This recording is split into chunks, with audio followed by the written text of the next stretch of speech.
त्याच्यानंतर अजितदादा राजकारणाच्या पटलावरनं संपतील हे शिवसेनेची अस्वस्थता दिसत होती। याच्यासाठी शरद पवार साहेब काही कारणीभूत नाही। शिवसेना खरं एक वेगळंच रसायन आहे महाराष्ट्राच्या राजकारणात। त्यांना धड हिंदुत्ववादी म्हणता येत नाही, पुरोगामी म्हणता येत नाही। त्यांचे आमदार, त्यांचे खासदार निवडून यायला लागले, तुम्ही कसं म्हणताय? म्हणजे उपमुख्यमंत्री पद दिलं नाही म्हणजे तुम्ही परत मागे गेला। आम्ही केली ती चूक आणि तुम्ही केली की मग ते राजकारणाची स्ट्रॅटेजी, असं का? 400 पार जे म्हटलं जातं, 400 पार, त्याचं कारणच आहे की राज्यघटना बदलण्याची शक्यता दाट आहे। लोकशाही 75 वर्षानंतर खरंच धोक्यात आली।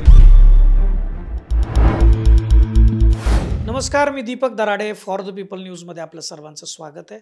मुद्द्यावर बोलू हा जो आपला मुलाखतीचा विशेष कार्यक्रम आहे, याच्यामध्ये आज आपण एका वेगळ्या मुद्द्यावर बोलणार आहे। लोकसभा निवडणुकीच्या निमित्तानं ही निवडणूकच पूर्णपणे वेगळ्या पद्धतीनं झाली आहे। म्हणजे प्रत्येक निवडणुकीमध्ये विचारधारा, पक्षाचा अजेंडा, पक्षाचे जाहीरनामे, राजकारण, जातीपातीचं राजकारण, धर्माचं राजकारण, हे आत्तापर्यंत भारतीय निवडणुकीमध्ये बघितलंच आहे तुम्ही। परंतु यावेळी जरा फार वेगळे कंगोरे त्याला होते। विचारच कुठे आहे अशा पद्धतीनं प्रश्न पडावेत आणि प्रश्न विचारावेत अशी ही परिस्थिती होती। आणि ही निवडणूक अत्यंत जवळून बघितलेले, निवडणुकीच्या अनेक त्या जे काही पडद्यामागच्या घडामोडी घडतात त्या घडामोडींमध्ये सहभागी असलेले, खरं तर बहुमोल असं योगदान दिलेले शरदचंद्र पवार या पक्षाला, असे प्रवीण गायकवाड माझ्यासोबत आहेत। जय जिजाऊ, जय शिवराय। आपलं मनापासून स्वागत आहे। महाराष्ट्राची निवडणूक तुम्ही फार जवळून बघितली। मला वाटतं ही पहिलीच निवडणूक असेल की तुमची एवढी इन्व्हॉल्वमेंट खरं तर दिसली। म्हणजे त्या ह्याच्यामध्ये अनेक कारणं आहेत त्याला। म्हणजे महाराष्ट्रामध्ये 2 पक्ष फोडले होते, ते पक्ष आणि चिन्हच घेऊन ती मंडळी गेली होती। आणि जे मूळ मालक आहे, मूळ अध्यक्ष होते, मालक हा शब्द मी वापरणार नाही कारण आता कायद्यानं त्यांच्याकडे ते पक्ष नाही आहेत, तर ते जे प्रमुख होते त्यांना दुसरे चिन्हावरती, दुसऱ्या पक्षाच्या नावावरती निवडणूक लढावी लागली। आणि त्याच्यामध्ये एक पक्ष होता राष्ट्रवादी काँग्रेस, शरदचंद्र पवार। शरद पवारांबरोबर तुमचे संबंध महाराष्ट्राला माहिती आहेत, परंतु या निवडणुकीमध्ये तुम्ही पडद्याच्या समोर फार कमी होता, पण पडद्यामागं खूप काही गोष्टींमध्ये रोल तुम्ही निभावलाय। मला तो रोल जाणून घेताना मला खरं तर तुमच्या नजरेतून ही निवडणूक समजून घ्यायची की काय बघितलं तुम्ही। वैचारिक सगळा लढा होता असं सांगितलं जात होतं, कधी कधी विकासाच्या अजेंडावरती आम्ही इकडं तिकडं गेलोय असं सांगितलं जात होतं। तुम्ही याला कसं बघत होता? कारण सामाजिक चळवळीमध्ये तुम्ही काम केलं। 2019ची निवडणूक झाली आणि त्यानंतर महाराष्ट्राचं राजकारण एका वेगळ्या वळणावर गेलं। म्हणजे खरं तर भाजप शिवसेनेला बहुमत मिळालं होतं आणि देवेंद्र फडणवीस आणि उद्धव ठाकरे सरकार स्थापन करतील अशी स्थिती होती। परंतु तसं काही झालं नाही, कारण उद्धव ठाकरेंनी सांगितलं की अमित शहांनी त्यांना शब्द दिला होता की 2.5 वर्ष शिवसेनेला मुख्यमंत्रीपद देऊ। अर्थात ती बंदिस्त खोलीत झालेली चर्चा होती। समान पातळीवर न्याय मिळेल कदाचित असंही वाक्य वापरलं असेल, परंतु सरकार स्थापन होईल युतीचं असं वाटत असताना तसं झालं नाही। बरेच स्थित्यंतर बघितले, महाराष्ट्राला सगळा इतिहास माहिती आहे। महाराष्ट्राचे राज्यपाल त्यावेळेस कोश्यारी होते आणि अगदी राष्ट्रपती राजवट सुद्धा लागली। आणि एक दिवस अचानक सकाळी पहाटेचा शपथविधी झाला, देवेंद्र फडणवीस मुख्यमंत्री झाले, अजित पवार उपमुख्यमंत्री झाले। काही दिवस ते सरकार टिकलं आणि आदरणीय शरद पवार साहेबांनी उद्धव ठाकरेंना मुख्यमंत्री व्हायचे हे माहीत असल्यामुळं राष्ट्रवादी काँग्रेसचा पाठिंबा देऊन त्यांनी एक महाआघाडीचं सरकार स्थापन केलं। कोविडचा काळ आला। कोविडचा काळ आल्यानंतर 2 वर्ष फारसं कोणालाच काम करायची संधी मिळाली नाही। आपल्याला सगळंच कोविडचा काळ आठवतो, परंतु उद्धवजी ठाकरेंनी ज्या प्रकारे आश्वस्त केलं होतं महाराष्ट्राच्या जनतेला, एक विश्वास दिला होता, ज्या प्रकारचं काम कोविडच्या काळामध्ये झालं, त्यामुळे उद्धव ठाकरेंबद्दल प्रेम वाढलं होतं। स्थिती सामान्य होत असताना अचानक राज्यसभेच्या विधान परिषदच्या निवडणुकीच्या वेळेस एक प्रकरण घडलं आणि एकनाथजी शिंदे यांच्या नेतृत्वाखाली लोक अहमदाबादला गेले. शिवसेनेत बंड झालं. शिवसेनेत बंड झालं, बरोबर आहे. आणि अहमदाबाद नंतर गुवाहाटी नंतर गोवा नंतर मुंबई, हा सगळा प्रवास बघितला आणि शिवसेना प्रथम फुटली. आणि शिवसेना फुटल्यानंतर निवडणूक आयोगाकडून जो निर्णय आला तो की एकनाथ शिंदेची शिवसेना खरी आहे, त्यांना चिन्ह मिळालं आणि पक्षाचं नाव पण मिळालं. खरं तर बाळासाहेब ठाकरेंनी ही शिवसेना स्थापन केलेली आहे. उद्धव ठाकरे त्यांचे पुत्र आहेत आणि ती त्यांच्याकडे राहायला पाहिजे अशी सर्वसामान्य माणसाची धारणा होती. आम्ही समविचारी आहोत, नैसर्गिक भागीदार आहोत आणि आम्ही एकत्र निवडणूक लढली होती म्हणून शिवसेना भाजपनी इथं सरकार स्थापन केले. एकनाथ शिंदे मुख्यमंत्री, उपमुख्यमंत्री देवेंद्र फडणवीस, अनपेक्षितच आहे खरं तसं ते घडलं. आणि अचानक एक दिवस महाराष्ट्रात असं घडलं की अजित पवार सत्तेत गेले आणि ते उपमुख्यमंत्री पदाची शपथ घेतली. राष्ट्रवादी काँग्रेसमध्ये फूट पडली आणि 9 लोकांनी त्या दिवशी शपथ घेतली. हे मात्र महाराष्ट्राला नेमकं काही कळालं नाही. परंतु 2-3 दिवस अगोदर जर आपण बघितलं तर भोपाळमध्ये पंतप्रधान यांनी एक भाषण केलं होतं आणि ते महाराष्ट्र संबंधात म्हटले की महाराष्ट्रामध्ये NCP, नॅचरल करप्ट पार्टी, असं त्यांनी त्याचा उल्लेख केला आणि 70,000 कोटीचा सिंचन घोटाळा आणि राज्य सहकारी बँकेच्या घोटाळ्याबद्दल उल्लेख केला. आणि एक दिवस झाला आणि अजितदादांनी शपथ घेतली. संशयाला वाव आहे. पुढे देवेंद्र फडणवीस यांच्या मुलाखती बघितल्या आम्ही. त्यांनी सांगितलं मी बदला घेतला, म्हणजे बदला घेतला म्हणले. त्याच्यानंतर मी 2 पक्ष फोडून मी पुन्हा आलो हे त्यांना हिनवलं जात होतं, ते पुन्हा आले. आणि तिसरी महत्वाची गोष्ट अशी आहे की आदरणीय शरद पवार साहेब देशाच्या राजकारणामध्ये जी महत्वाची भूमिका पार पाडतायत, इंडिया आघाडी तयार करतायत. आणि इंडिया आघाडीमध्ये सर्व राजकीय पक्ष जे राज्य स्तरावर आहे आणि काँग्रेस याला एकत्र आणण्याची भूमिका मागची 1-2 वर्षे ते करतायत. आणि म्हणून शरद पवारांना थांबवण्यासाठी नरेंद्र मोदी, अमित शहा यांनी राष्ट्रवादी काँग्रेस फोडली. ही सगळी स्थिती आहे, ते आपण बघितली. परंतु निवडणूक आयोगाने राष्ट्रवादी काँग्रेसचं सुद्धा आदरणीय शरद पवार संस्थापक अध्यक्ष आहेत आता, त्यांचा पक्ष अजित पवार त्यांचे पुतणे यांना दिला, त्यांना राष्ट्रीय अध्यक्ष म्हणून मान्यता दिली, चिन्ह घड्याळ त्यांना दिलं आणि महाराष्ट्रामध्ये एक अस्वस्थता पसरली. याला सुप्रीम कोर्टाने सुद्धा आतापर्यंत सहकार्यच केलं असं दिसतंय. आता मी त्याच्याबद्दल फारसं बोलणार नाही कारण काही निकाल येणं बाकी आहे. परंतु निवडणूक आयोगाबद्दल संशय निर्माण झाला, न्यायपालिकेबद्दल संशय झाला आणि महाराष्ट्रामध्ये एक महाराष्ट्राच्या अस्मितेची, महाराष्ट्राच्या धर्माची आणि महाराष्ट्राच्या स्वाभिमानाची लढाई सुरू झाली. भलेही शिवसेनेला मशाल चिन्ह मिळालं असेल उद्धव ठाकरे गटाला आणि आदरणीय शरद पवार साहेबांना तुतारी चिन्ह मिळालं असेल, तर महाराष्ट्राचं जे वातावरण आहे ते राजकीय दृष्ट्या प्रचंड गढूळ झालेलं आहे. कारण भाजप बरोबर एक राष्ट्रवादी आणि शिवसेना आहे, दुसरीकडे काँग्रेस बरोबर एक शिवसेना एक राष्ट्रवादी आहे, उद्धव ठाकरे गट आणि शरद पवार गट. तर हे फारच वेगळी निवडणूक महाराष्ट्रात घडतीये. एकीकडे 400 पार सांगितलं जातं, म्हणजे जर 400 पारच होणार होते आणि एवढं 10 वर्ष पंतप्रधानांनी चांगलं काम केलं होतं, कारण मोदींच्या नेतृत्वाखाली ही निवडणूक लढली जाते, त्यांना फार मोठं विश्वगुरू सांगितलं जातं. मग महाराष्ट्रात 5 टप्प्यात निवडणूक का झाली? प्रत्येक टप्प्यात नरेंद्र मोदी महाराष्ट्रात येऊन सभा का घेत होते? आणि स्थिती महाराष्ट्राची हाताबाहेर गेलेली, कारण 2 पक्ष फोडलेत, हे आपण पाप केले हे त्यांना मान्य आहे आणि आपण ते फोडलेत हे स्वतः देवेंद्र फडणवीस यांनी सांगितले. आणि एका ठिकाणी ते म्हणले की आम्ही स्ट्रॅटजी म्हणून राष्ट्रवादी काँग्रेसला बरोबर घेतले.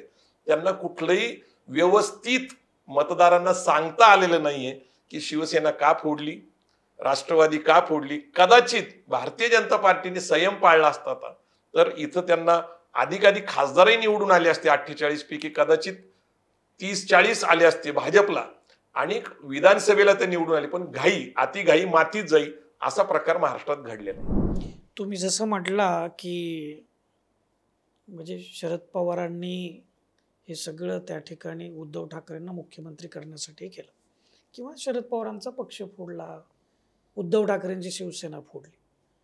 तुम्ही जो घटनाक्रम सुरू केला तिथं मला परत नेतो मी तुम्हाला.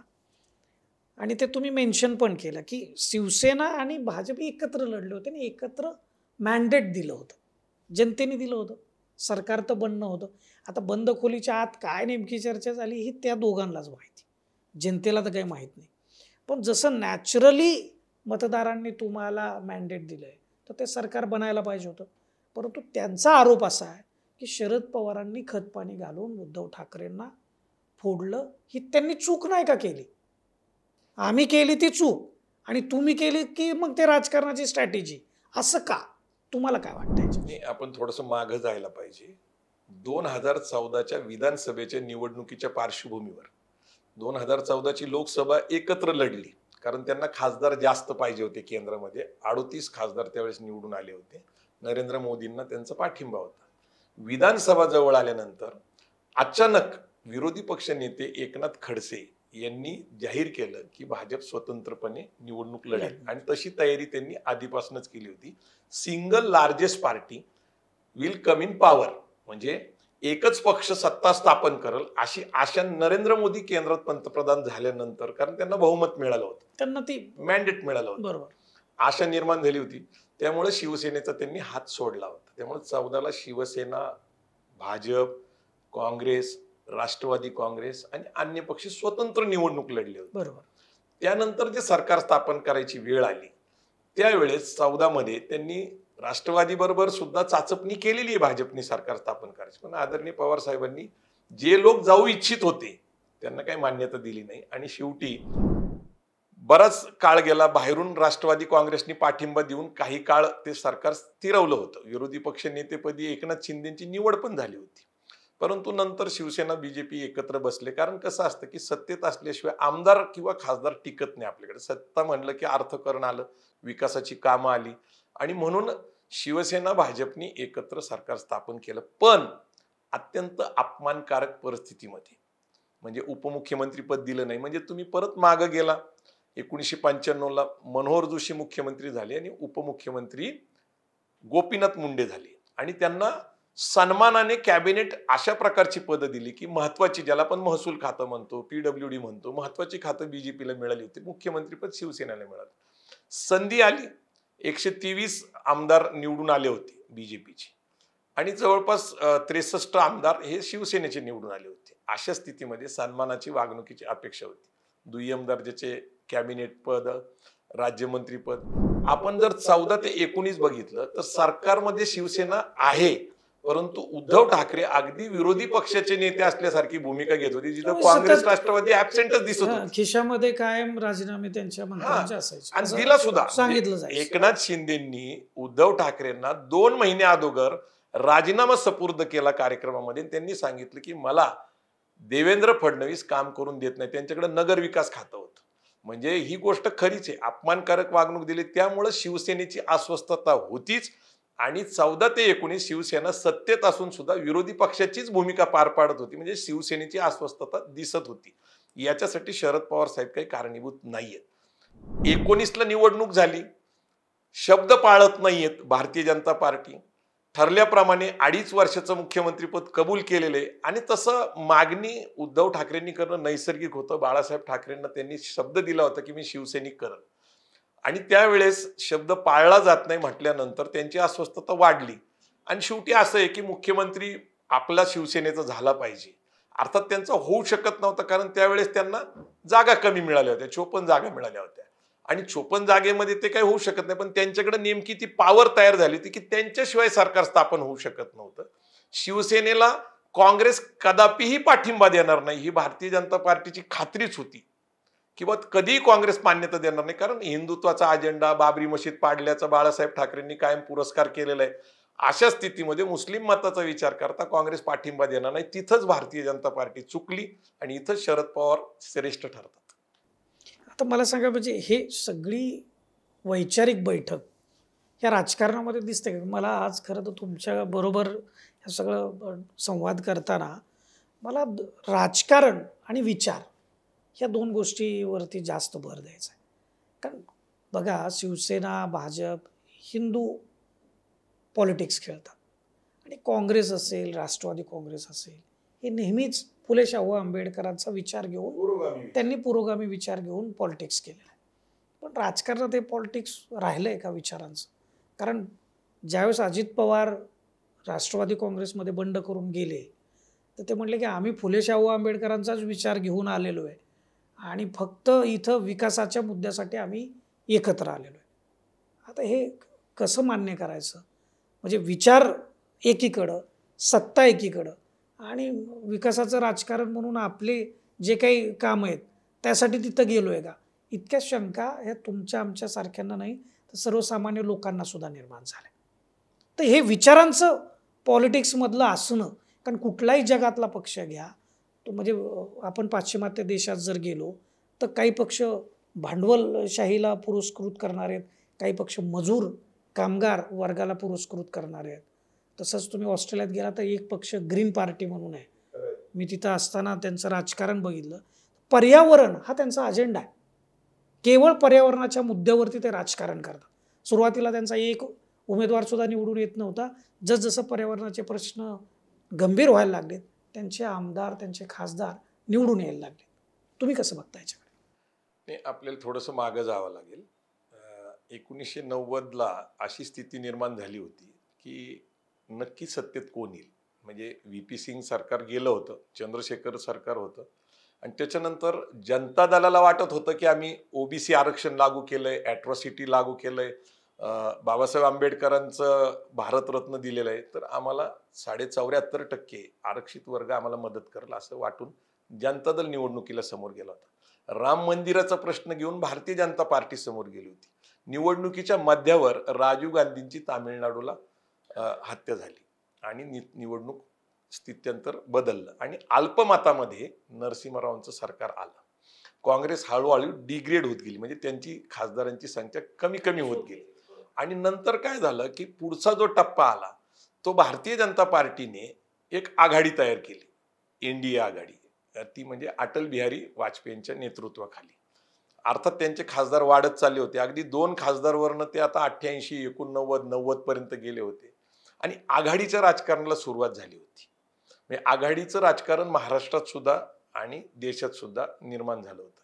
मग आघाडीमध्ये कसं होतं की काँग्रेस बरोबर जायचं का भारतीय जनता पार्टी, पुरोगामी का प्रतिगामी, हे 2 विचारसरणी आहेत. कुणाच्या तरी एका खेमेमध्ये जावं लागेल, एका भागामध्ये जावं लागेल. आश्चर्य वाटेल की अटल बिहारी वाजपेयी यांच्याबरोबर अनेक पुरोगामी पक्ष हे सामील झाले. म्हणजे अगदी आजच्या ममता बॅनर्जी असतील किंवा तिकडं चंद्रबाबू नायडू, फारुख अब्दुल्ला सुद्धा त्यांच्याबरोबर, फारुख अब्दुल्ला सुद्धा गेले होते, अगदी मुफ्ती मोहम्मद सईद सुद्धा गेले होते. तर त्यावेळेस आघाडीचं राजकारण सुरू झाल्यानंतर आपण कुठल्या पण आघाडीवर कॉमन मिनिमम प्रोग्राम ठरवून ते सत्ता स्थापन करतात. आणि मग अटल बिहारींचं सरकार आल्यानंतर आपण बघितलं की मनमोहन सिंग सरकार आलं, कारण काँग्रेसनी सुद्धा आपल्या स्वतःच्या मर्यादा लक्षात घेतल्या. कारण राज्यस्तरावर राजकीय पक्ष हे स्ट्रॉंग होत गेले, म्हणजे त्यांचे आमदारांची संख्या असल्यामुळे ते तिथं राज्य स्थापन करतात, राज्यामध्ये सरकार स्थापन करतात. पण केंद्रामध्ये सुद्धा त्यांचे अनेक खासदार येतात, त्यामुळे आघाड्यांचं राजकारण तयार झालं. युपीए सरकार स्थापन झालं, एकीकडे एनडीए दुसरीकडे युपीए. त्यामुळं विचारधारेवर आधारित जे विभाजन आपण मान्य करत होतो ते नव्हतं. परंतु आता ती बदलती स्थिती हळूहळू बदलत गेली. कुणालाही अपेक्षित नसताना नरेंद्र मोदींचं सरकार बहुमत घेऊन केंद्रामध्ये आलं आणि ते काही साधं बहुमत नव्हतं, पूर्ण बहुमत होतं. आणि नरेंद्र मोदींनी जे 14 ते 19 काम केलं आणि 19 ते 24 काम केलं, तर कट्टर हिंदुत्ववाद ज्याला म्हणतो, आता हिंदू जन आक्रोश मोर्चे निघाले किंवा गोहत्याबंदीचा विषय आला किंवा अगदी काँग्रेसच्या अजेंड्यावर मग पंतप्रधान ज्या प्रकारे हा मुस्लिम लीगचाच अजेंडा आहे अशा प्रकारचं ते बोलतात.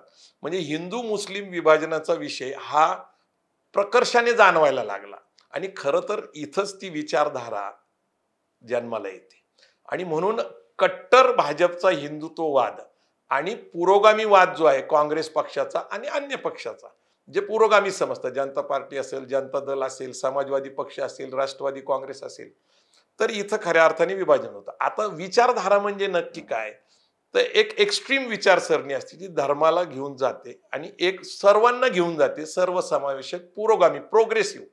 तर महाराष्ट्रामध्ये शिवराय फुले शाहू आंबेडकरांची विचारधारा मानणारा एक वर्ग आहे आणि हिंदुत्व विचारसरणी मानणारा एक वर्ग आहे. आता इथं परत आपल्याकडे गल्लत आहे, कारण बाळासाहेब ठाकरेंचा जो पक्ष आहे शिवसेना, हे मुळात पुरोगामी विचारसरणीच्या प्रबोधनकार ठाकरेंची प्रेरणा घेऊन स्थापन झालेला.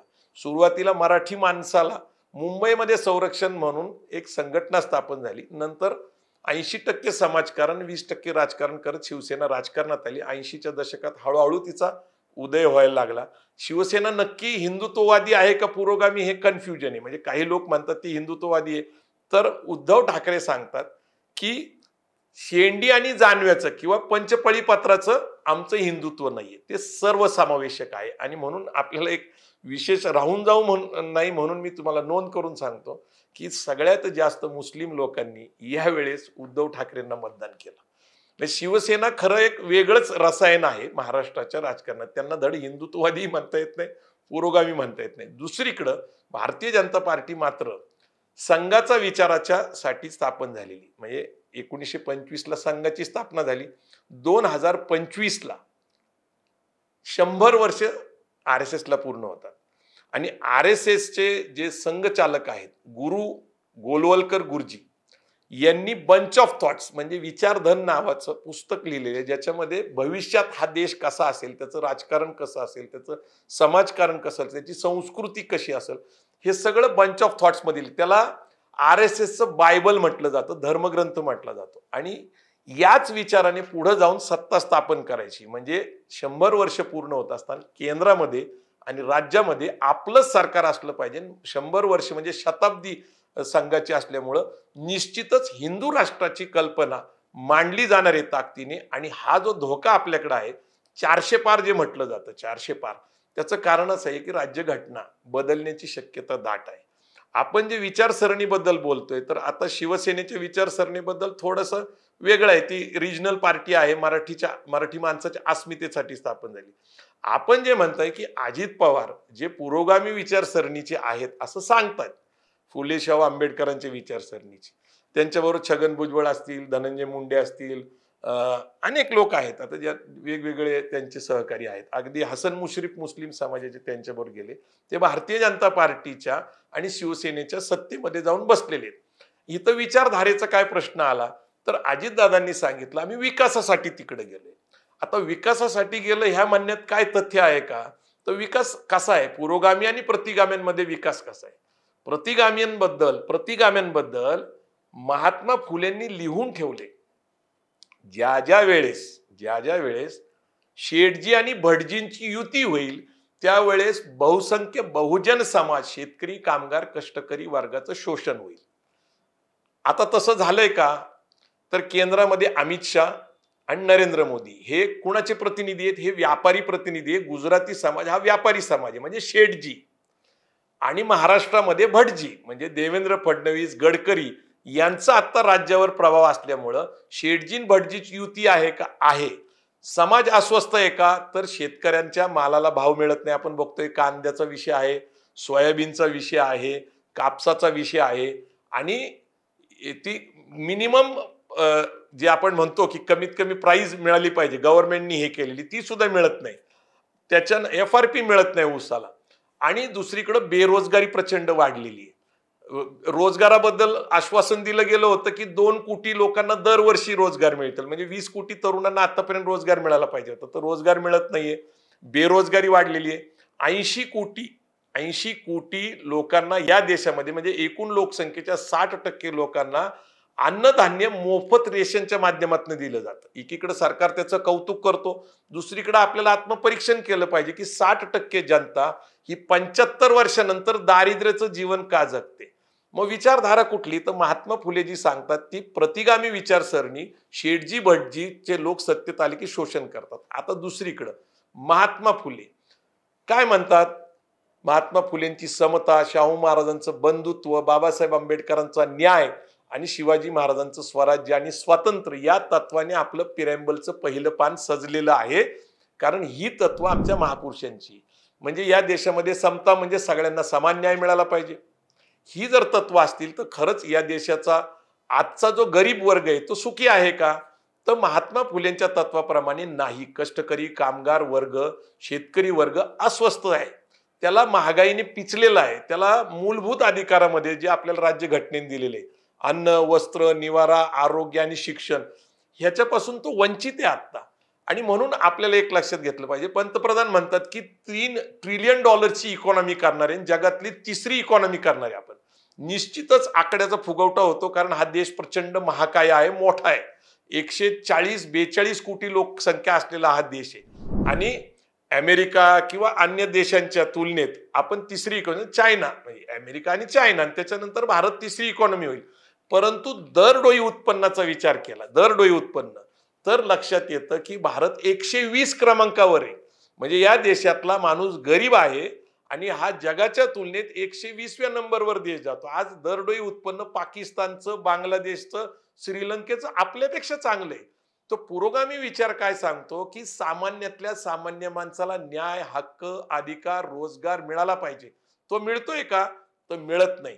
मग विश्वगुरूच्या कल्पना मांडतात, जगात आपली काय प्रतिमा निर्माण झाली ही मांडतात, आणि याच्यात आपल्याला भुलवलं जातं.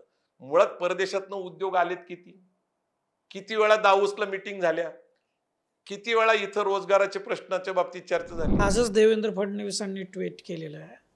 त्यांनी सांगितलं की भारतामध्ये सर्वाधिक फॉरेन डायरेक्ट इन्व्हेस्टमेंट जी आहे ती महाराष्ट्रामध्ये क्रमांक 1 वर आहे, सलग दुसऱ्या वर्षी.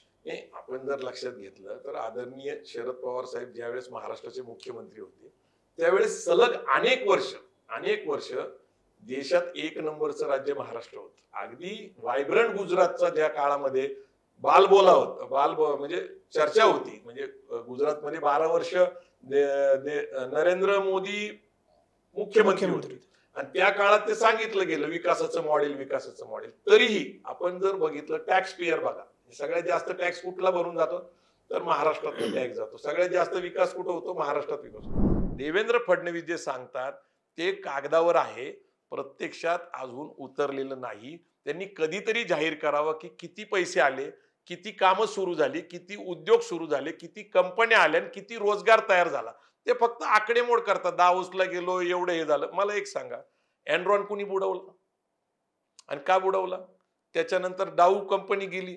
तुम्ही या महाराष्ट्रामध्ये आत्ता परवा दिवशी कळालं की हिंजवडीमधनं 37 कंपन्या स्थलांतरित झाल्या, त्यातल्या 34 कंपन्या बेंगलोरला गेल्या. त्याचं कारण काय? या महाराष्ट्रातलं जे राजकारण आहे ते दूषित राजकारण आहे. कारण कंपन्यांना जी सुरक्षितता लागते, जो न्याय लागतो तो मिळत नाही. आपल्याकडे रोजगार निर्माण करायचा असेल तर पहिल्यांदा राजकीय वातावरण हे उद्योगाला पोषक करावं लागेल. राजकारणासाठी खिचडी करायची आणि वेगवेगळ्या खिचडीमध्ये काहीतरी पिकवायचा प्रयत्न करायचा. अशाच प्रकारचं राजकारण महाराष्ट्रामध्ये देवेंद्र फडणवीस करणार असतील तर महाराष्ट्रात नवीन उद्योग येणार नाही, नवीन रोजगार तयार होणार नाही. मला सांगा, तुम्ही हे सगळं खिचडी राजकारणाचं बोलताय, या लोकसभा निवडणुकीमध्ये ही प्रचंड खिचडी दिसली आणि तुम्ही ज्यावेळेस पक्ष फुटला आणि शरद पवार एकटे पडले, सगळेच रथी महारथी अजित पवारांबरोबर गेले, तर पुन्हा जोडणी करण्यासाठी नाराज कोण आहे, कुठं एखादा उमेदवार मिळतोय का, अशा याच्यामध्ये तुम्ही अनेक, म्हणजे मोहिते पाटील घराणं जोडण्यामध्ये तुम्ही दिसलात, शाहू महाराजांना तिकीट त्यांनी घ्यावं म्हणून जे काय त्यांना कन्व्हिन्स करण्यात आलं तिथं तुम्ही दिसलात, अशा अनेक ठिकाणी आहे. तर ही काय पडद्यामागच्या गोष्टी होत्या, कशा ह्या एकंदरीत त्या जुळून आल्या? कारण मोहिते पाटील येण्यानं, सुशीलकुमार शिंदे येण्यानं सोलापूर, बारामती, माढा असे 3 लोकसभा मतदारसंघ शरद पवार, काँग्रेस आणि यांच्यासाठी सुरक्षित होतात त्या एका घटनेमुळे. कसं बघता याच्याकडे? काय नेमकं घडलं होतं? नाही, लोकसभेच्या निवडणुका जाहीर झाल्या आणि उमेदवार निश्चित करायचं जे काही सुरू होतं त्यावेळेस आदरणीय पवार साहेबांबरोबर मला जवळून काम करता येतं, त्यांना भेटता येतं, बोलता येतं, भावना समाजाच्या व्यक्त करतात येतं, कारण सामाजिक चळवळीमध्ये काम करत असल्यामुळे एक भावना म्हणून एक चर्चा अशी होती की कोल्हापूर जे आहे, कोल्हापूरचं वैशिष्ट्य आपल्याला माहिती असलं पाहिजे की देशामध्ये दरडोई उत्पन्नाला 1 नंबरचा जिल्हा आहे. त्याचा विकास प्रचंड झालेला आहे. म्हणजे शेती विषयावर तिथलं दूध असेल, ऊसाचे कारखाने असतील, आणि ते काम राजश्री शाहू महाराजांनी करून ठेवलेले आहे. आणि त्या घराण्यातला एक प्रतिनिधी बिनविरोध, मी मुद्दाम नमूद करतोय, बिनविरोध आजचे शाहू छत्रपती यांना केंद्रात पाठवलं पाहिजे कोल्हापूरच्या जनतेने, अशा त्या विषयाची सुरुवात झाली होती. आणि अशी चर्चा आम्ही चळवळीतले कार्यकर्ते आदरणीय शाहू महाराजांबरोबर बोलत होतो, कारण राजा असून सुद्धा ते तिथल्या प्रत्येक प्रश्नामध्ये सहभागी होत होते. असंच एकदा चर्चेमध्ये बोलत असताना त्यांना आम्ही म्हटलो की तुम्हाला एकदा तरी लोकसभेमध्ये आम्हाला पाहायचंय आणि बिनविरोध कोल्हापूरनी पाठवलं पाहिजे. त्यावेळेस ते काय म्हटले की आत्ताचं राजकारण ज्या पद्धतीचं आहे तिथं फॅसिझम हा शब्द त्यांनी वापरला. म्हणजे हुकुमशाही प्रवृत्तीचे लोक राज्य करतायत, पक्ष फोडले जात आहेत, राज्यघटनेला धोका आहे, म्हणजे लोकशाहीला धोका आहे, अशा प्रकारचं त्यांनी 1-2 वेळा वक्तृत्व केलं, बोलले ते. हा निरोप जसाचा तसा मी आदरणीय शरद पवार साहेबांना सांगितला. त्याचा परिणाम असा झाला की पवार साहेबांनी तो विषय गांभीर्याने घेतला, कारण देशाला आणि महाराष्ट्राला एक विचाराचा संदेश द्यायचा होता, कारण ते शाहू महाराजांचे वारसदार आहेत. शाहू महाराज ही अशी व्यक्ती आहे की जे महात्मा फुलेंच्या सत्यशोधक चळवळीचा विचार पुढे नेणारी, तसंच बाबासाहेब आंबेडकरांना अस्पृश्यांचा नेता घोषित करणारी, म्हणजे हे एक फुले शाहू आंबेडकरांचं नात्याचं प्रतीक आहे. आणि म्हणून ते जर निवडणूक लढणार असतील तर महाराष्ट्रात वेगळं राजकीय वातावरण तयार होईल आणि एक वैचारिक संदेश जाईल. म्हणून आदरणीय पवार साहेबांनी निर्णय घेतला की कोल्हापूर शाहू छत्रपतींना महाआघाडीच्या वतीने उभं करायचं. त्यांना पक्षाची मर्यादा ठेवली नाही, त्यांना चिन्हाची मर्यादा ठेवली नाही. आणि कोल्हापूरला आम्ही जाऊन आदरणीय पवार साहेबांनी शाहू महाराजांना विनंती केली आणि शाहू महाराजांनी निवडणूक लढण्याचा निर्णय घेतला. त्याचा परिणाम देशभरात झाला, कारण उत्तर प्रदेश, बिहारमध्ये कांशीराम साहेब मायावतींनी शाहू महाराजांच्या नावाने मोठं काम केले. त्यामुळे चांगला संदेश पुरोगामी विचाराच्या लोकांमध्ये गेला. आता हे सगळं करत असताना मोहिते पाटील घराण्यांना पण तुम्ही कसं जोडलं? म्हणजे काय घटना काय घडली होती? ऍक्च्युली कसं आहे की छत्रपती शाहू महाराज निवडणूक लढणार हे निश्चित झालं. एक राजाच आता निवडणूक लढतोय. मला त्यात एक महत्वाची गोष्ट काय दिसते की आपल्या लोकशाहीची प्रेरणा ही छत्रपती शाहू महाराज आहे. म्हणजे तुम्ही जर दिल्लीला गेला तर शाहू महाराजांचा पुतळा आहे, महात्मा फुलेंचा आहे, बाबासाहेब आंबेडकरांचा आहे, महात्मा गांधींचा आहे, वल्लभभाई पटेलांचा आहे, पण तिथं शिवाजी महाराजांचा अश्वरूढ पुतळा सुद्धा आहे दिल्लीला. तुम्ही महाराष्ट्राच्या विधिमंडळात गेला की तिथंही शिवाजी महाराजांचा पुतळा आहे. म्हणजे एका लोकशाहीची प्रेरणा एक राजा आहे. आणि आता लोकशाही 75 वर्षानंतर खरंच धोक्यात आलेली आहे. फॅसिझम, हुकुमशाही, राज्यघटनेला धोका. आणि म्हणून ती वाचवण्यासाठी शाहू महाराजांचे वंशज हे निवडणुकीच्या राजकारणात आले. एक राजा लोकशाही वाचवण्यासाठी येतो ह्याचा अभ्यास करण्यासाठी अमेरिकेवरनं शिष्टमंडळ आलं होतं, लंडनवरनं शिष्टमंडळ आलं होतं. ते मला सुद्धा भेटलं. ते अनेक लोकांना भेटले की त्यांना अभूतपूर्व वाटलं की लोकशाही वाचवण्यासाठी एक राजा उतरला. त्यालाच धरून दुसरी महत्वाची गोष्ट आहे की आदरणीय रणजितसिंह मोहिते पाटील हे आता भाजपचे आमदार आहेत, विधान परिषदचे. पूर्वीचे ते राष्ट्रवादी काँग्रेसचे, विजयदादांचे चिरंजीव, हे शाहू महाराजांचे जावई आहेत. हे नातं पहिल्यांदा आपल्याला लक्षात घेतलं पाहिजे. शाहू महाराज निवडणूक लढतायत आणि विजयदादा त्यांचे व्याही आहेत. विजयदादांचा परत वारसा बघितला तर तो पण ऐतिहासिक संदर्भाने बघायचं म्हटलं तर सरसेनापती हंबीरराव मोहितेंचे वंशज. म्हणजे राजा जर लढायला उभा राहिला तर सरसेनापतीचं कर्तव्य आहे की निवडणुकीला लढावं लागेल. परंतु हा जर भाग बघितला ऐतिहासिक दृष्ट्या तर तो फार महत्वाचा आहे. आणि स्वाभिमानी असलेलं, संघर्षासाठी नेहमी तयार असलेलं मोहिते पाटील कुटुंब आहे. विजयदादा, रणजितदादांची आई नंदिनी मोहिते पाटील आणि त्यांच्या कुटुंबामध्ये चर्चा करत असताना मी त्यांच्या घरातला सदस्य असल्यासारखाच वावरतो. त्यांच्याशी माझे घरोब्याचे संबंध आहेत, अगदी शाहू महाराजांच्या घराण्याशी सुद्धा. आणि चर्चा अशीच सुरू असताना सध्याच्या महाराष्ट्राची, देशाच्या राजकारणाची स्थिती आणि विजयदादांनी मात्र या परिस्थितीमध्ये आपण आदरणीय शरद पवार साहेबांबरोबर जायला पाहिजे असा इशारा केला. आणि रणजितदादांच्या आई नंदिनी मोहिते पाटलांनी सांगितलं की स्वाभिमान आणि संघर्षासाठी आपण लढलं पाहिजे आणि म्हणून मोहिते पाटील घरातनं एक उमेदवार दिला पाहिजे. ते धैर्यशील मोहिते पाटील निवडणुकीला उभे राहिले.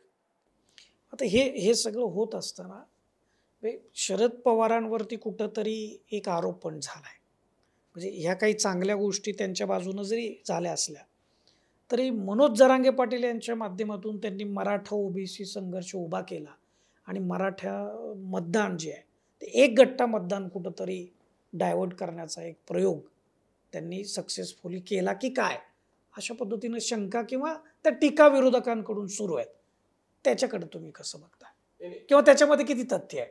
मराठा आरक्षणाचं आंदोलन कैलासवासी आमदार अण्णासाहेब पाटलांनी 1982ला सुरू केलं. म्हणजे जवळपास 40-42 वर्ष झाली. कधी ते एका उंचीवर गेलं, कधी त्याची मागणी स्थिर झाली. अगदी ती आरक्षणाची मागणी तीव्रता जी काही वाढली ती छत्रपती संभाजी महाराज कोल्हापूर यांच्या नेतृत्वाखाली मुंबईला 4 एप्रिलला एक मोर्चा निघाला. त्यावेळेस पृथ्वीराज चव्हाण मुख्यमंत्री होते आणि त्याचा परिणाम असा झाला की पहिल्यांदा नारायण राणे समिती मराठा आरक्षणासाठी स्थापन झाली. नंतर देवेंद्र फडणवीस आले. नारायण राणे समितीचा अहवाल हायकोर्टाने नाकारला. 2016ला मराठा क्रांती मोर्चे झाले. माझ्याकडे माहिती आणती आणि अभ्यासांती ही माहिती आहे की 58 मोर्चाच्या माध्यमातून 2.5 कोटी लोक रस्त्यावर आले होते. 2.5 कोटी लोक रस्त्यावर आल्यामुळं शेवटी देवेंद्र फडणवीस यांना एक समिती नेमायला लागली आणि त्या समितीतनं जी काही समिती नेमली होती ती न्यायमूर्ती मारुती गायकवाड आयोग होता आणि त्यांनी ती समिती स्थापन केल्यानंतर त्याच्या माध्यमातून न्याय द्यायचा प्रयत्न झाला, परंतु ते सुद्धा सुप्रीम कोर्टात टिकलं नाही. पण एक लक्षात घेतलं पाहिजे की मराठा आरक्षणाच्या मुद्द्यावर मराठा समाजाचे लोक हे कुठल्या पक्षाला मतदान करतात का, तर मी त्याला मान्यता देत नाही. त्याचं कारण असं आहे की देवेंद्र फडणवीस सत्तेत असताना मराठा क्रांती मोर्चे निघाले, रोष दिसला, आपण असं मान्य करू, राग दिसला असंही मान्य करू, परंतु नंतर 19 नंतर जी सत्ता आली ती अर्थातच भाजप शिवसेनेचं बहुमत आलं होतं. म्हणजे आरक्षणाच्या मुद्द्यावर मराठा समाजाचे लोक मतदान करतात का, तर मला असं वाटत नाही. 4-5% लोकांमध्ये मतपरिवर्तन होत असेल, परंतु तसं दिसत नाही. आता पुढचं जे आता आंदोलन झालं अलीकडच्या काळामध्ये ते मराठा आरक्षणाचं आंदोलन हे ज्या प्रकारे पेटलं ते मुख्यतः मराठवाडा आहे.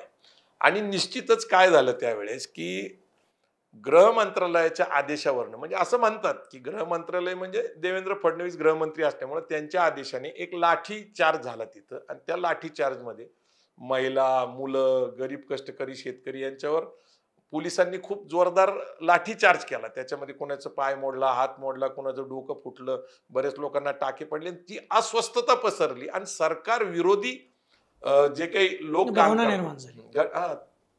वातावरण तयार झालं आणि मग उद्धव ठाकरे भेटायला गेले, राज ठाकरे भेटायला गेले, पवार साहेब भेटायला गेले, एकनाथ शिंदे भेटायला गेले, सगळेच लोक आंदोलनकर्त्यांना भेटायला गेले. तिथं सहानुभूती निर्माण झाली आणि ते हळूहळू वातावरण पेटायला लागलं. कुणी म्हणतं की याच्या मागे एकनाथ शिंदे आहे कारण ते मराठा मुख्यमंत्री आहे आणि त्यांनी सातत्याने या आंदोलनाला पाठिंबा दिला की बाबा मी न्याय देणार आहे, मी आरक्षण देणार आहे. त्यांनी शपथ घेतली शिवाजी महाराजांची. एकीकडं असं म्हटलं जातं की एकनाथ शिंदे त्याच्या पाठीशी आहे, दुसरीकडं असं म्हटलं जातं की आदरणीय शरद पवार त्याच्या पाठीशी आहे, तिसरीकडं आदरणीय शरद पवारांसाहेबांबद्दल 23 मार्च 1994चा GRचा संदर्भ देऊन शरद पवारांमुळे मराठा समाजाला आरक्षण मिळत नाही अशा प्रकारचा खोटा प्रचार सुद्धा केला जातो. म्हणजे मराठा समाजाचा रोष शरद पवारांकडे वळवण्यासाठी 1994च्या GRचा संदर्भ घेतला जातो. मला सांगायचं आहे की जर 1994ला साहेबांच्या हातात असतं मराठा समाजाला आरक्षण देणं, तर मग आज 2024 मध्ये सुद्धा का देता येत नाही? कारण मागासलेपणा सिद्ध करणं ही त्याची आट आहे, ती सिद्ध होत नाहीये. नारायण राणे समितीने प्रयत्न केला, अगदी पहिलं खत्री आयोगाने प्रयत्न केला, बापट आयोगाने प्रयत्न केला, नारायण राणे समितीने, गायकवाड आयोगाने, सगळ्यांनी प्रयत्न केला ना मागासवर्गीय ठरवण्याचा, पण हायकोर्ट सुप्रीम कोर्टमध्ये टिकत नाही. मग 23 मार्च 1994ला असं आदरणीय शरद पवार काय करू शकले असते? आणि जरी केलं असतं तर पुढे ते हायकोर्टात सुप्रीम कोर्टात टिकलं असतं का? शरद पवार साहेब हे जातीने मराठा आहेत पण विचाराने नाही. ते पूर्णपणे सत्यशोधक बहुजन समाजाचे विचाराचे, एकाच्या हातीचं कल्याण करण्यासाठी पवार साहेबांनी कधीच काम नाही केलं. मंडल कमिशनचा रिपोर्ट आल्यानंतर जर तुम्ही बघितलं की 1990ला महाराष्ट्रात जे सरकार स्थापन झालं त्यांनी आदिवासी मंत्री केलं मधुकर पिचड, ओबीसी मंत्री केले छगन भुजबळ, रामदास आठवलेंना समाज कल्याण मंत्री केले, ते दलित समाज. म्हणजे प्रातिनिधिक स्वरूपामध्ये सर्वसमावेशक राजकारण करणं. म्हणजे आता सुद्धा राष्ट्रवादींबद्दल राज ठाकरे सातत्याने आरोप करतात की 99ला राष्ट्रवादी स्थापन झाली, महाराष्ट्रातला जातीवाद फोपावला. मग सत्यशोधक चळवळीनंतर काय, ब्राह्मणेतर चळवळीनंतर काय, सातत्याने जर तुम्ही बघितलं तर इथं एक वर्चस्वाची लढाई आहे. म्हणजे जसं ब्राह्मण आणि कायस्थांमध्ये संघर्ष आहे तसा मराठा आणि माळीमध्ये संघर्ष आहे, धनगर आणि वंजनीमध्ये संघर्ष आहे, मराठा धनगर संघर्ष आहे. तर हा सामाजिक संघर्ष आहे, तो आरक्षणाच्या निमित्ताने उफळून येतो का? तर तुम्ही परवाच बघितलं बीडमध्ये काही गावांमध्ये बहिष्कार टाकण्यात आला.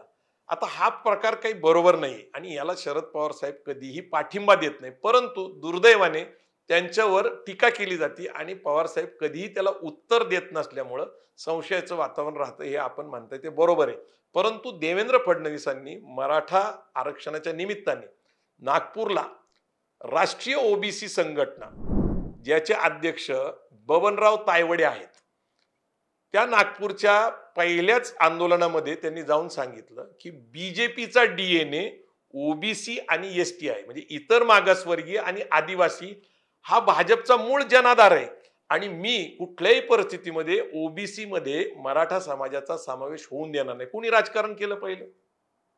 आदरणीय शरद पवार साहेब काय म्हणले, कायद्याच्या कसोटीवर बसत असेल तर मराठा समाजाला न्याय मिळाला पाहिजे आरक्षणाचा. वेगवेगळे प्रयोग झाले, कधी 16%, कधी 12%, कधी 10%, आणि ते 50%च्या वर असल्यामुळे ते टिकत नाहीये. मग आरक्षणाचं राजकारण होतंय का? होतंय, पण एक लक्षात घ्या, मराठा समाज हा राजकीय समाज आहे, हे नीट समजून घ्या. आणि म्हणून काँग्रेसमध्ये अधिक आमदार खासदार कोण दिसतात? मराठा दिसतात. राष्ट्रवादीमध्ये कोण दिसतात? मराठा दिसतात. शिवसेनेत कोण दिसतात? मराठा दिसतात. भाजपमध्ये कोण दिसतात? मराठा दिसतात.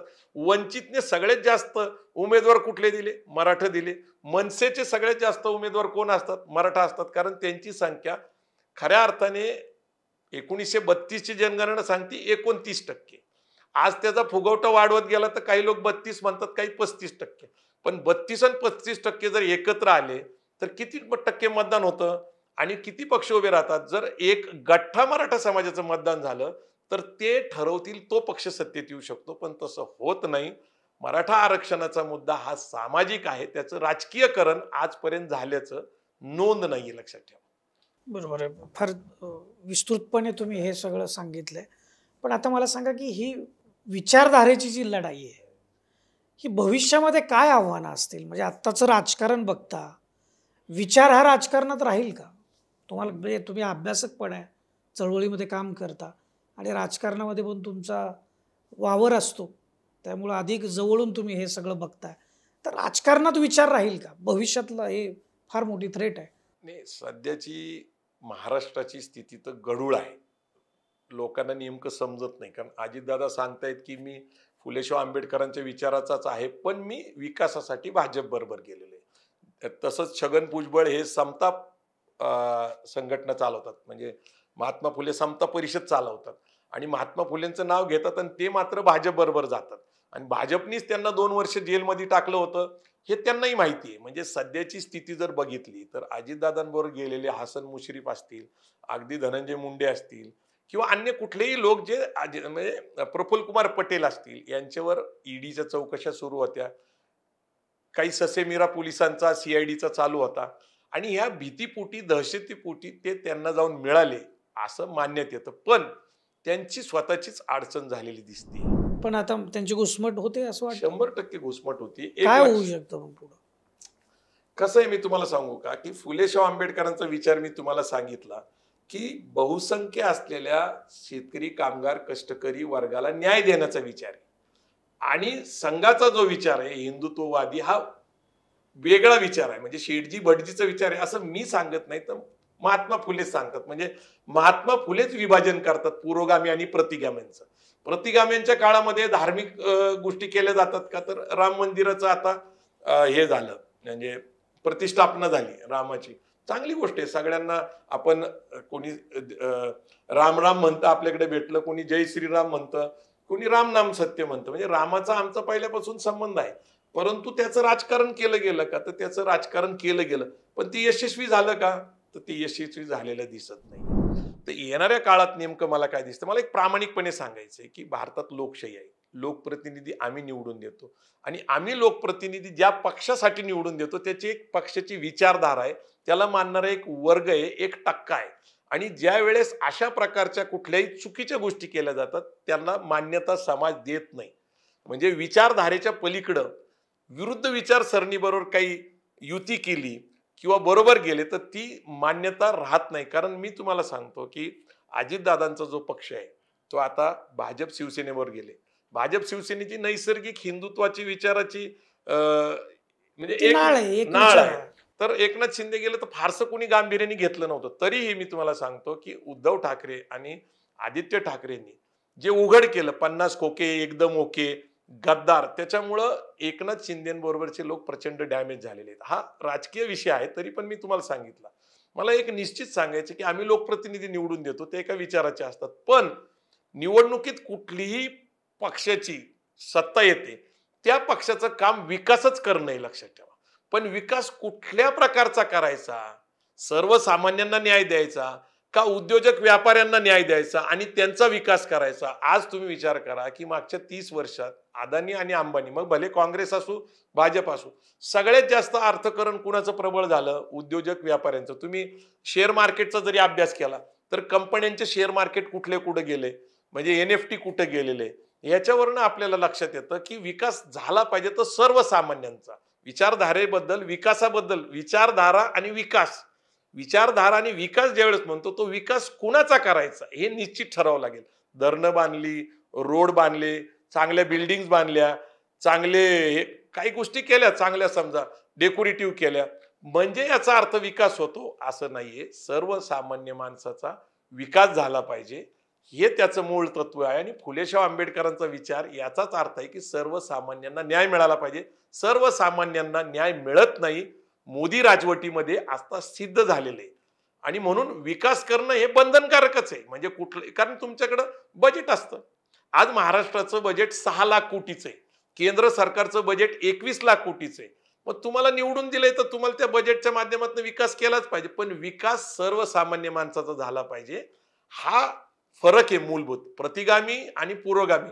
प्रतिगामी लोक शेठजी भटजीचा विकास करतात आणि आमचा जो विचार आहे तो शेतकरी कामगार कष्टकऱ्यांचा पुरोगामी विचार आहे, त्यातनं तो विकास होता. आता अजितदादा हे ज्यांच्याबरोबर गेलेले आहेत ते काही विकास करत नव्हते. मला एक आश्चर्य वाटतं, ज्यावेळेस अजितदादा मागची 5 वर्ष 14 ते 19 आणि 19 नंतर परत मोदी आले आणि जवळपास 8-9 वर्ष गेले ना, त्यावेळेस काही मोदी विकास करत नव्हते का? मोदी विकासच करत होते. मग आत्ताच अजित पवारांना कसं काय वाटलं की मोदीच फक्त देशाचं कल्याण करू शकतात, विकास करू शकतात? तर याच्या मागं ईडी, CBI, काही छापे, काही धोके हेच आहेत. विचारसरणी बरोबर तडजोड करणाऱ्या लोकांना स्वीकारत नाही. मी तुम्हाला निश्चित सांगतो की 4 जून नंतर आपल्याला लक्षात येईल की अजित पवार, राष्ट्रवादी काँग्रेस याचा एकही खासदार निवडून येणार नाही. मुळात ते लढतातच 5-6 जागा. एक जागा तिकडे बाहेर आहे महाराष्ट्राच्या, लक्षद्वीप, याचं काही खरं नाहीये. आणि इथल्या 5 जागांपैकी एकही जागा निवडून येत नाही. ज्यावेळेस या जागा निवडून येणार नाही, एकनाथ शिंदेना पण प्रचंड मोठा फटका बसणार आहे. सगळ्यात जास्त सहानुभूती उद्धव ठाकरेंना आहे, त्यांचा पक्ष फोडल्यामुळे त्यांच्या अन्याय झाला ही भावना आहे. शिवसैनिक अत्यंत ताकदीने उतरलेत. शरद पवार साहेबांचा तो पक्ष पण फोडला, घर पण फोडलं आणि अभिमानाने सार्वजनिकरित्या मी पुन्हा येईल म्हणून मी पक्ष फोडले, 2 पक्ष फोडले, हे ज्यावेळेस देवेंद्र फडणवीस सांगतात आणि सांगतात की मी बदला घेतला आणि मी स्ट्रॅटेजी केली, याचा अर्थ असा आहे की 2024 4 जूनला जो निकाल येईल त्याच्यानंतर अजितदादा राजकारणाच्या पटलावरनं संपतील अशी स्थिती, अशी चर्चा सार्वजनिकरित्या सुरू आहे. त्यामुळे विचाराबद्दल आपण जर म्हटला तर शिवसेना हिंदुत्वाबरोबर गेली तर ते 50 खोक्याचा विषय आला, गद्दारी झाली. पण विचाराबरोबरची गद्दारी पूर्ण राजकारण संपवते हे आपल्याला 2024ला दिसेल. 4 जूनला. तर तुम्ही मध्यंतरी असं कुठंतरी बोलले की अजित पवार परत शरद पवारांबरोबर येतील. नाही, मूळ मुद्दा काय आहे की आपण शक्यता आहे तशी? हा, मला असं वाटतं. त्याचं कारण कसं आहे की आम्हाला शिवचरित्रातल्या काही प्रेरणा आहेत, काही ऐतिहासिक गोष्टी माहिती आहेत. म्हणजे छत्रपती शिवाजी महाराजांच्या बरोबर काही मतभेद होऊन छत्रपती संभाजी महाराज हे अकबराला जाऊन मिळाले होते. तिकडून मग तिकडे गेल्यानंतर काही कारणाने ते तिकडे गेले होते, परंतु त्यांना चूक लक्षात आली. त्यावेळेस पण काही लढाई झालेल्या आहेत. काही लोक म्हणतात की शिवाजी महाराजांनी त्यांना तिकडे पाठवलं होतं, असाही युक्तिवाद केला जातो. परंतु संभाजी महाराज नाराज होऊन अकबराला जाऊन मिळाले होते, मोगलांना जाऊन मिळाले होते. कालांतराने त्यांच्या लक्षात आलं की मोगल किती शोषक आहेत, किती अन्यायकारक आहेत, इथल्या रयतेवर किती अन्याय करतात. आणि मग ते परत स्वराज्यात आले आणि शिवाजी महाराजांनी त्यांनी स्वीकारलं आणि पुढं स्वराज्यचा त्यांनी विस्तार केला. 9 वर्ष ते छत्रपतीच्या गादीवर काम केले. हा ऐतिहासिक, मी भविष्य नाही सांगू शकत, माझा स्वभाव नाही भविष्य सांगायचा, हा ऐतिहासिक संदर्भ आहे. दुसरी गोष्ट, मला असं वाटतं की त्यांना परत यावं लागेल ऐतिहासिक संदर्भाने. दुसरी गोष्ट अशी आहे की डॉक्टर आह साळुंखे, ज्यांना मी गुरुस्थानी मानतो, त्यांनी मला काही तत्व सांगितलेली आहेत. त्यातलं महत्वाचं तत्व काय आहे? आपल्याच धडावर आपलं डोकं असलं पाहिजे, आपला विचार आणि आपली कृती एक असली पाहिजे. ती तशी काय अजितदादांची दिसत नाही. कारण त्यांच्यावर ज्या प्रकारचा आरोप झालाय सिंचन घोटाळा आणि राज्य सहकारी बँक, आणि त्याची घोषणा 3 दिवस अगोदरच भोपाळमध्ये केलेला आपल्याला सांगितलं, तर त्याचा परिणाम म्हणून अजितदादा गेलेत का? तर त्याच्यानंतर महत्वाची गोष्ट आहे की शत्रूकडून आपल्या कल्याणाची अपेक्षा करणं, शत्रूकडून आपल्या कल्याणाची अपेक्षा करणं हा शत्रूचा शहाणपणा नाही तर आपला मूर्खपणा आहे. म्हणजे शत्रू कधीही आपल्या कल्याणाचा विचार करू शकत नाही. म्हणजेच देवेंद्र फडणवीस हे कधीही अजितदादांचे हितकर्ते होऊ शकत नाहीत, त्यांचं हित पाहू शकत नाही. ज्यांना स्वतःलाच मुख्यमंत्री व्हायचे ते अजितदादाला कसे काय मुख्यमंत्री होऊन देतील? म्हणजे महायुतीमध्ये फार चमत्कारिक प्रकार आहे. उद्धव ठाकरेंसारखा नेत्याला सोडून मुख्यमंत्री पदासाठी एकनाथ शिंदे आले, त्यांना वाटत नाही परत मुख्यमंत्री व्हावं. आपल्याला पुन्हा मुख्यमंत्री व्हायचंय म्हणून देवेंद्र फडणवीस आले, त्यांना मुख्यमंत्री होता नाही आलं म्हणून तर त्यांनी 2 पक्ष फोडलेत. म्हणजे त्यांनाही मुख्यमंत्री व्हायचंय. आणि अजितदादा 3-4 वेळा उपमुख्यमंत्री झाले, त्यांनाही मुख्यमंत्री व्हायचंय. तुम्हाला वाटतं हे 3 लोक एकत्र राहतील? मला बिलकुल वाटत नाही. आणि महत्वाची गोष्ट असं आहे की जसं आह साळुंखे म्हणतात की मित्रांना शत्रू करू नका. आपले मित्र असतात, आपले सहकारी असतात, त्यांना शत्रू करू नका. अजितदादांनी ह्या तिन्ही गोष्टी केलेल्या आहेत. विचाराबरोबर त्यांनी गद्दारी केली, त्यांनी सोडला विचार. तसं ते म्हणत नसतील, ते म्हणतात की मी फुले शाहू आंबेडकर. मला सांगा की वीर सावरकर, गोलवलकर गुरुजी, हेगडेवार यांच्या विचारसरणीला आणि फुले शाहू आंबेडकरच्या विचारसरणीला एकत्र ठेवता येऊ शकतं का? राहू शकतात का? तसाच तिथं द्वंद्व आहे ना, म्हणून तर ते वेगळं आहे ना. 2 वेगळे पक्ष, 2 वेगळ्या विचारसरणी काय आहेत? तर ते वेगळे आहेत. आणि अशा प्रकारची आघाडी युती कुठल्याही प्रकारे सामान्य जनता स्वीकारणार नाही आणि ते जनतेला आवडलेलं नाहीये. आणि म्हणून मला तुम्हाला सांगायचं आहे की ज्यावेळेस पराभव 2024 4 जूनला लक्षात येईल, त्यावेळेस देवेंद्र फडणवीस त्यांची साथ सोडून देणार, 101% देणार. कारण त्यांच्यापासून काही फायदा होत नसेल, त्यांचं मत इकडं रूपांतरित. म्हणजे मला जे दिसलं, मी ज्या 5-6 लोकसभेच्या मतदारसंघामध्ये सक्रिय होतो, तिथं असं दिसलं की कमळाचे लोक घड्याळाला मतदान करायला तयार नाही, त्यांनी केलं नाही. काही लोक मतदानाला गेले तर त्यांनी नोटा दाबलं.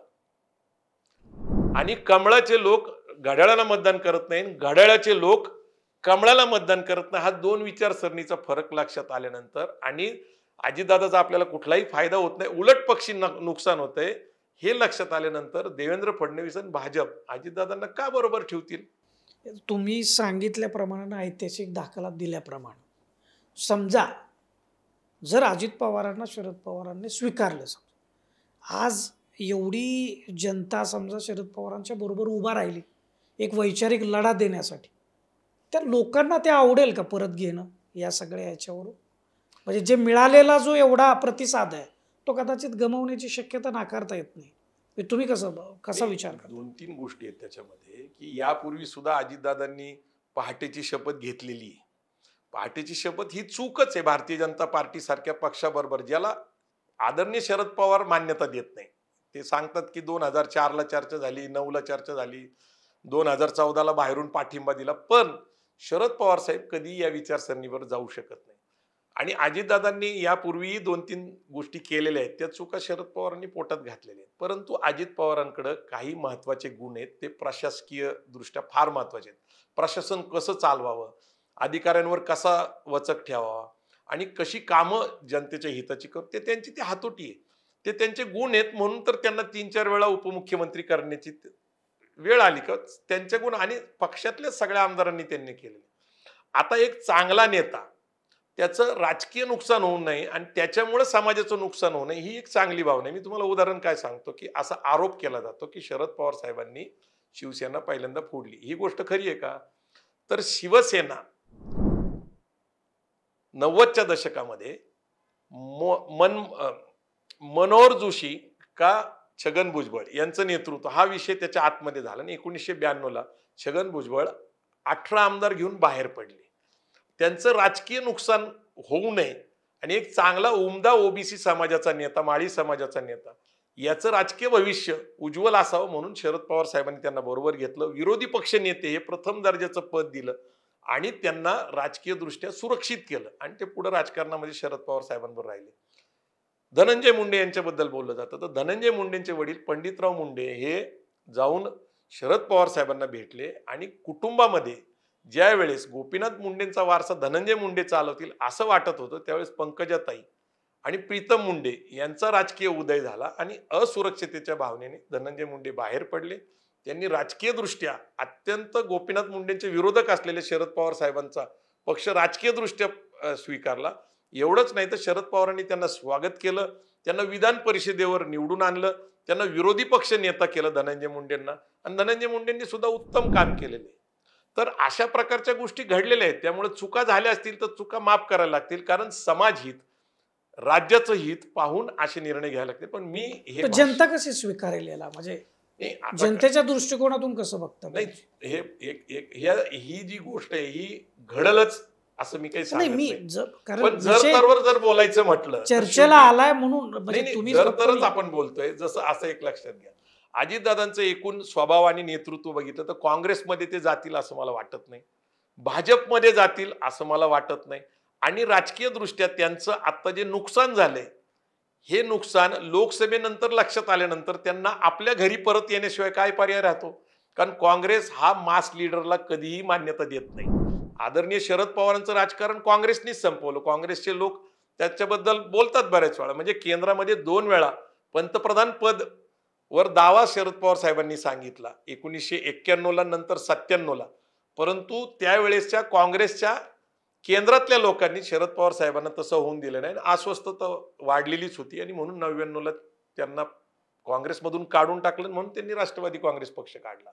अर्थात त्यांना भाजप बरोबर जायचं नव्हतं म्हणून त्यांनी एक जो मुद्दा होता, म्हणजे अजितदादा म्हणतायत परवा दिवशी त्यांनी सांगितलं की शरद पवार साहेब खोटं बोलतायत वगैरे.